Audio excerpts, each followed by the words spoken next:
I might have been dealing with police at the time. And as far as there was a lot of hate going on at the label, yes it was. Well, I believe that had a lot to do with it. Whatever happened to Amil? It's like she disappeared out of nowhere, man. She did.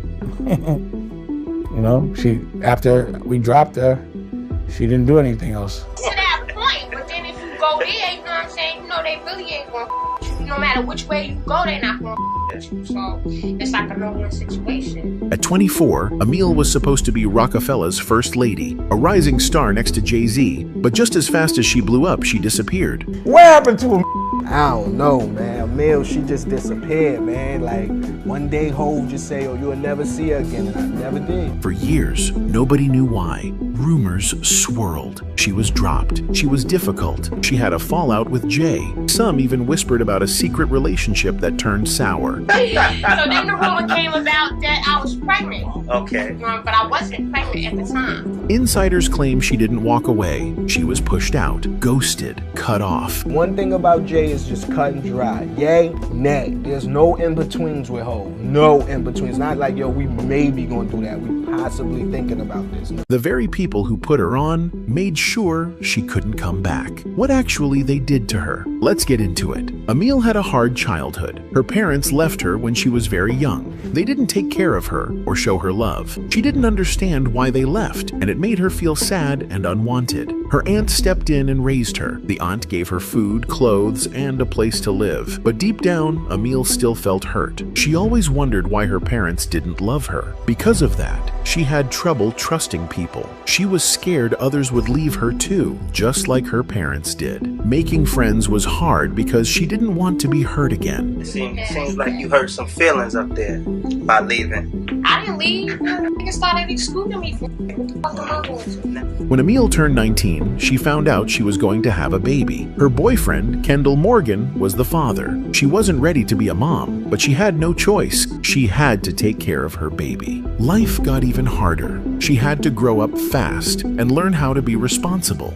She couldn't just think about herself anymore. Some nights, she cried because she felt so alone. She didn't have her parents to guide her, and she often didn't know what to do. But even though things were tough, she loved her son and did her best for him. Then in 1997, her life began to change. She met two women named Liz and Monique. They were rappers too, and they had a group called Major Coins. They invited Amil to join them. She liked the idea because she never wanted to be a solo artist. She felt safer in a group, so she said yes. They started making music together. Not long after that, she got a big break. She worked with Jay-Z and Memphis Bleak on the song Hey Poppy for the Nutty Professor 2 soundtrack. It looked like her music career was finally taking off. This year I'm playing right. No 615 this year. Yeah, you can stay tonight. Amil recorded her verse for Jay-Z's song, Can I Get A? She didn't know it at the time, but that moment would change her life. She was just happy to be part of the music. Jay-Z had already written the song and needed a female voice for one of the verses. Amil got the chance, and everything took off from there. The song became a big hit, and Amil's name started to get noticed in the music world. She and Jay-Z worked well together. Their voices sounded good together, and they had great chemistry in the studio.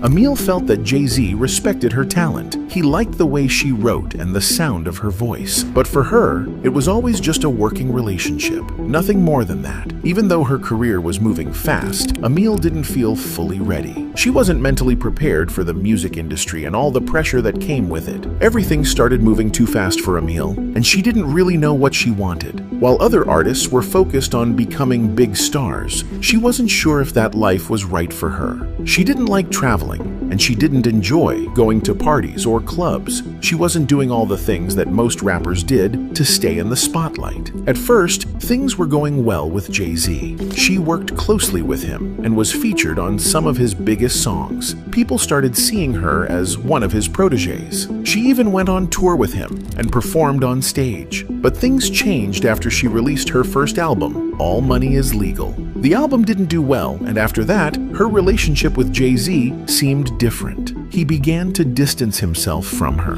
Amil was hurt. She had believed they had a strong working bond. What shocked her most was how she found out she was dropped from Rockefeller Records, not through a call or meeting, but by hearing it on the radio. That moment was painful and confusing. When Amil first signed with Rockefeller, there were already rumors flying around. Some people said she only got signed because she was in a relationship with Jay-Z, but she denied it. Others claimed she was pregnant by a married man, which she also said wasn't true. That I was pregnant. Okay. But I wasn't pregnant at the time. Foxy Brown, another female rapper, accused Jay-Z of replacing her with Amil. Jay-Z denied this too, saying it was because Foxy and Amil didn't get along on tour. Even after leaving Rockefeller, Amil later shared more about what happened behind the scenes. She said not everyone at the label supported her. Some people didn't want her to succeed and made her feel like she was being pushed out on purpose. She didn't understand why, but the pressure was real.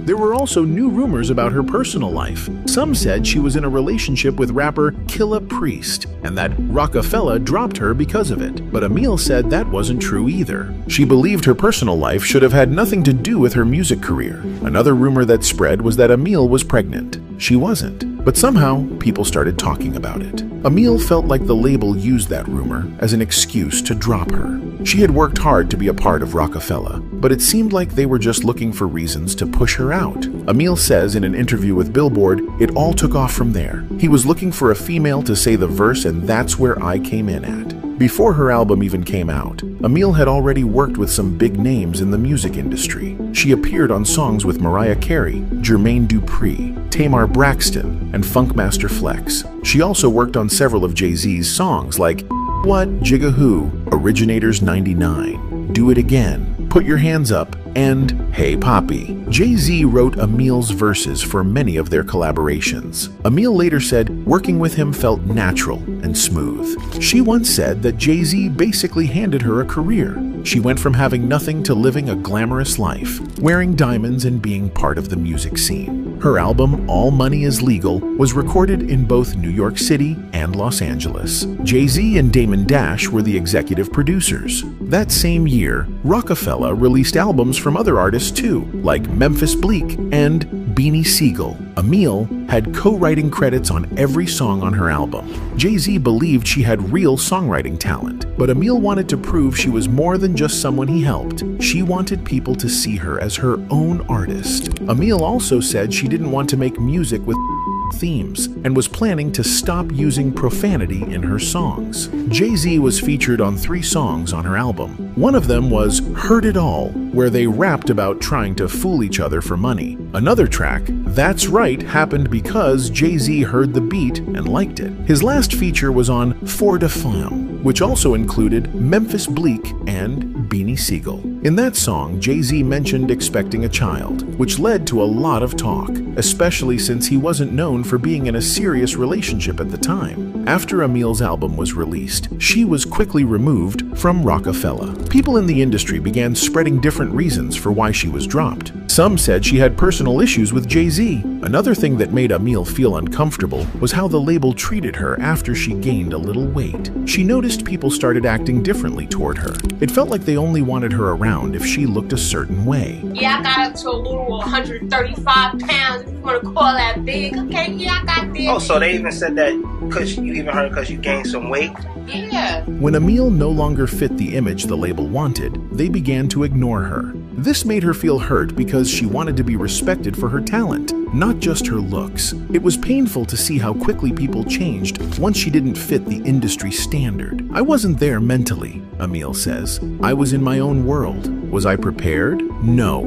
Did I realize what was happening right before my eyes? No. I started to rebel. I rebelled against the industry because it's not what I wanted. I hated traveling. I wasn't at after parties or the club. Years later, Amil spoke openly about what happened. She said there was no bad blood between her and Jay-Z. The truth was, she just wasn't ready for the fame and pressure that came with being in the spotlight. It became too overwhelming. After her album dropped, she decided to step away from the music industry. She also had a child with asthma, and she wanted to focus on being a full-time mother. Amil admitted that she didn't even want to